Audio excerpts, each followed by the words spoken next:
So the key of a the equipment fixes the power factor of an electrical installation.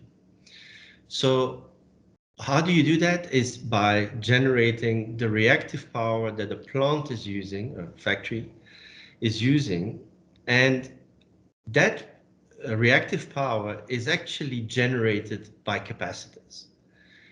The capacitors are the core of a power factor correction unit. So what happens is that you have inside this panel, the power factor correction panel, you have a small computer that constantly measures how much power is being drawn by the factory. And based on that, and what the power factor is of that load that is being drawn. So the computer then understands how much reactive power needs to be generated for an optimal result.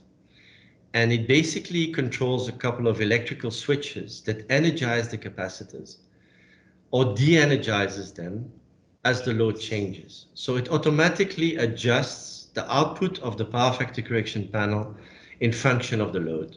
So as more machines are switched on, it will energize more and more capacitors. And say, for example, if tea time comes up and a whole bunch of machines are shut down, it will de-energize a whole bunch of capacitors. And it's a fully automatic system. If there's a power failure, the unit will just shut down. When the power is restored, it will reboot and start operating.